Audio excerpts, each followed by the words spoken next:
আপনারা জানেন যে ভারতবর্ষের ওপর ডোনাল্ড ট্রাম্প তিনি একবার 25%, তারপর আবার 25%, অর্থাৎ 50% ট্যারিফ লাগিয়ে দিয়েছে।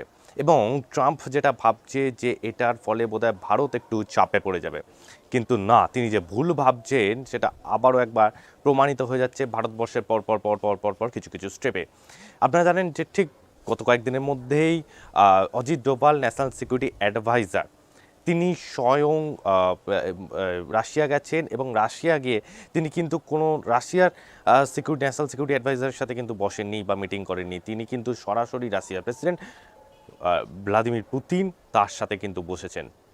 অর্থাৎ সেখান থেকে কিন্তু স্পষ্ট বার্তা দিয়ে দিয়েছেন যে তোমরা ভারতের উপর যত খুশি ট্যারিফ লাগাও না কেন, তাতে ভারতের কিছু এসে যায় না। যদিও ভারতের উপর এই ট্যারিফগুলো যে বিশেষ ক্ষেত্রে কার্যকরী হবে না, তা আমরা পরবর্তীকালে অন্য ভিডিওতে, পরের দিনের ভিডিওতেই আমরা ব্যাখ্যা করব। কিন্তু আজকের যে ভিডিওটা আমরা মূলত ব্যাখ্যা করব যে ভারতবর্ষের নরেন্দ্র মোদী ঝুঁকেগা নেহি, এইটা কিন্তু আবার একবার প্রমাণিত হয়ে গেল। তার কারণ এই অজিত ডোভাল যখন রাশিয়াতে গেলেন তখন সরাসরি একটি রাশিয়া এবং ভারতবর্ষের মধ্যে আবারও একটি মৌ চুক্তি স্বাক্ষরিত হলো, এবং সেটা হলো কিন্তু রেয়ার আর্থ মিনারেলের ওপর। অর্থাৎ ভারতবর্ষ বুঝিয়ে দিল যে ট্রাম্পের কোনো ভয়কে, ট্রাম্পের কোনো হুমকি বা যে কোনো রকম থ্রেট যদি ট্রাম্প বা আমেরিকা দেওয়ার চেষ্টা করে, এখন কিন্তু সেটা সেই পুরনো ভারত নেই।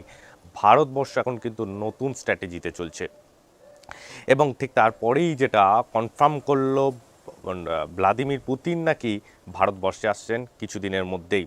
অর্থাৎ আবারও একবার রাশিয়ার তরফ থেকে আবার মেসেজ দিয়ে দেওয়া হলো যে আমরা অল আউট ভারতের পাশে আছি, এবং আমেরিকা যদি কোনোভাবে ভারতকে ডিস্টার্ব করার চেষ্টা করে আমরা কিন্তু তাদের সঙ্গ ত্যাগ করব না।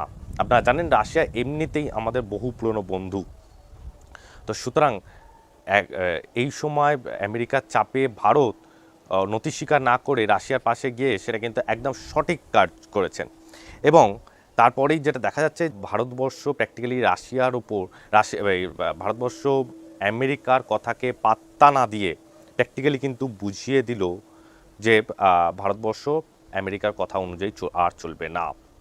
এবং তারপরেই থেকেই কিন্তু বিশ্ববাসীর কাছে আমেরিকা কিন্তু যথেষ্ট হেনস্থার মুখে পড়ছে। তার কারণ ট্রাম্প একের পর এক মন্তব্য করে দিয়েছে ভারতকে নিয়ে, কিন্তু এই ট্যারিফ লাগানোর পর ভারত যে কোনো উচ্চবাচ্চা করলো না, এবং তারপরে গিয়ে আবার মৌ চুক্তি স্বাক্ষরিত করলো এবং পুতিন আবার ভারতবর্ষে আসে। এতে কিন্তু আমেরিকার ইমেজ ভারতবাসী, সমগ্র বিশ্ববাসীর কাছে অনেকটা নিচু হয়ে গেল। এবং ঠিক এরপরেই একটি নতুন অক্ষ কিন্তু দেখা যাচ্ছে ভারতের তরফ থেকে, অর্থাৎ আইসিআর, ভারত, চীন, রাশিয়া, এই তিন অক্ষ। কারণ ভারতকে যত আমেরিকা তার দূরে সরিয়ে দেবে তত কিন্তু ভারত চীন বা রাশিয়ার কাছাকাছি চলে যাবে। আমরা এই চ্যানেলে আগেও বলেছি যে জিও পলিটিক্সে কখনো কোনো পার্মানেন্ট শত্রু হয় না, কখনো কেউ পার্মানেন্ট বন্ধু হয় না। চীন আমাদের পার্মানেন্ট শত্রু নয়। ভারতবর্ষের যখন প্রয়োজন হবে তখনই কিন্তু চীন ভারতবর্ষের কাছাকাছি চলে আসবে। এবং একটা জিনিস আপনারা মাথায় রাখবেন যে সমগ্র বিশ্বের কাছে আমেরিকার কম্পিটিটার কিন্তু দুজন, একজন কিন্তু হচ্ছেন রাশিয়া আর একজন হচ্ছে কিন্তু চীন। এবং এই দুজন যদি ভারতবর্ষের কাছে আসে, ভারতবর্ষ এখন কিন্তু ইকোনমিক দিক থেকে অনেক গ্রো করছে, একদম গ্রোয়িং কান্ট্রি বলা যায়। তো সুতরাং এই পরিস্থিতিতে যদি আইসিআর, ইন্ডিয়া, চায়না, রাশিয়া এই অক্ষ এস্টাবলিশড হয়ে যায় সমগ্র বিশ্বের কাছে, তাহলে আমেরিকার একতরফা প্রভাব কিন্তু বিশ্বের কাছে কিন্তু অনেক নিচে চলে যাবে। এবং আপনারা খেয়াল করে দেখেছেন এরপরে ট্রাম্পের কিন্তু আর কোনো পোস্ট নেই।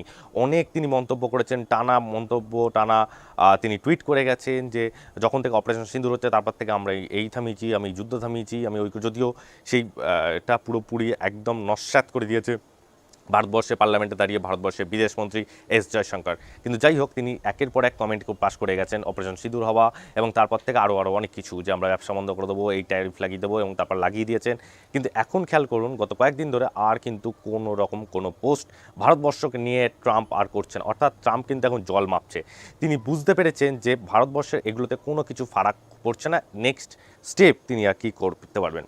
এবং ঠিক এর মাঝে কিন্তু ইউনাইটেড ইন্ডিয়ার একটা স্লোগান উঠছে, অর্থাৎ যেটা মহাত্মা গান্ধী করে গেছিলেন, স্বদেশের জিনিস ব্যবহার এবং বিদেশের জিনিস বর্জন।